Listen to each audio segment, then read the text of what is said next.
why is it so hard to get a reservation anywhere? What has happened? I have to be like an Amex Platinum member to even have a chance? No, you know what it is? It's a perception. It's a perception. Most places have space for you. There is. It's just like the 50 restaurants, or well, that's okay. There's 50 restaurants, or there's 25 to 50 restaurants that actually are full, right? Yeah.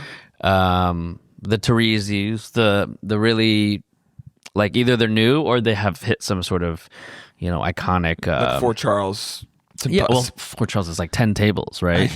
It's like we have to do a little bit of math here, People always complain about Fort Charles being like full. I'm like, there's 10 tables. Well, they also reserve apparently some of them for like regulars. It's a lot of Italian restaurants, I guess. I might no. Are you a regular?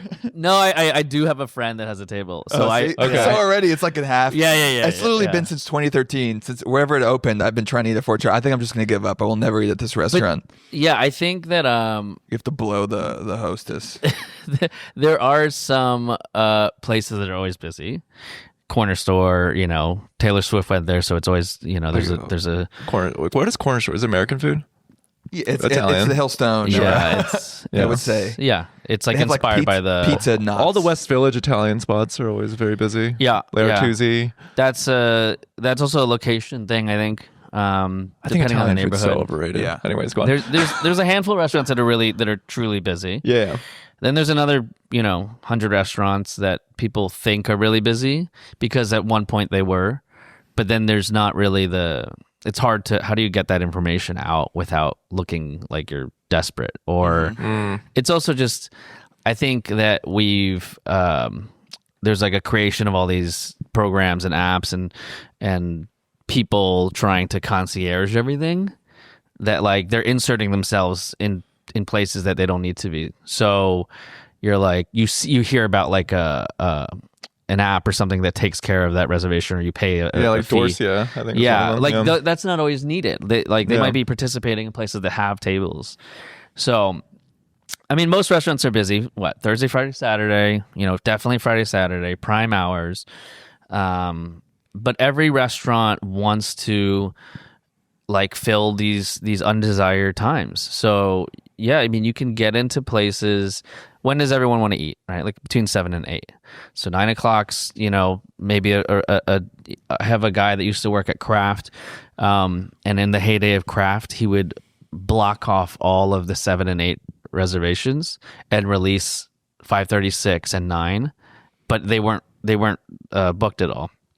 And then he would fill up all the undesired or the less desired times. Yeah. Then he would open up the normal. Oh. Yeah. Oh. So does it help to call sometimes? Helps. Yeah. I mean, calling. So many places you can walk in. I wouldn't try walking into like a new place that everyone's talking about. Like you said, Dan, you could offer to blow the host. Yeah, that's the third option. Yeah, and that's for you. You're like, were you gonna start? It with seems that? easier. Yeah, wow. I think I'll go there. It's just you walk in as an empty dining room. You're just like on your knees. Just calling. I don't like calling is so formal, and I get anxious on the phone. So you like to provide that in-person touch. Just right. Yeah. Wow. So what you're saying, Jeremiah, is that if I'm having a particularly bad day and the host is like, we're fully booked, and I can see open tables on the floor. No, and I'm like, there's a table right there. You should never. I'm justified, is what you're saying. No, you should never say that because people never understand that they're like it's empty, and then in 20 minutes it's full, so they can't give you the table. You know. No, I think that restaurants have there's just this sort of desire to always eat at these newer places or the places that everyone's talking about. Yeah, Dan, you went to Corner Store. I went to Corner Store. I just went to Bridges. After you took your creatine. I did not yet taken creatine. I went to Corner Store. It was. You should tell them that you took creatine because all the rest of their food already has creatine. It does seem that way. So you might overload on the. Yeah, no, their food does seem like the apex of people just wanting to eat like children.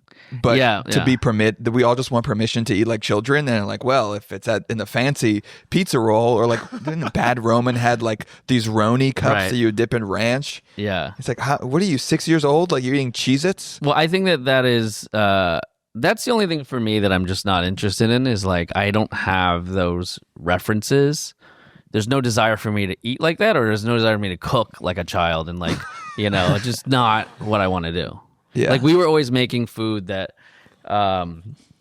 was original because that seemed like something that was of interest to us. I'm going to put lamb with seaweed and celery root, and like never had that. I like it together. It wasn't to be weird, but it was just like I didn't grow up eating Tostinos or whatever. What is this, 10 years ago? So 10 years ago, you were like, okay, whatever, Momofuku, whatever they're doing, we're going to do the opposite. No, I mean, even Momofuku was like, that was part of doing something different, I think, in a way. It was more, what kind of restaurants? It was just like everywhere you went in like 2010, 2009 was like, hi, we're coastal Italian, or we're like northern French, or we're like southern this. It was just like so, it was always trying to channel this place or this time, you know? And I was like, it just always was like, nobody was willing to not make something that had been like, you go to an Italian restaurant and they wanted to make these dishes that you could find in all of the great places, you know? Yeah. And it was less personality driven food. Did you want to make a cacio e pepe? You weren't excited? I love those things, but I just think there was enough of it, you know? Okay, that was Middlebrow.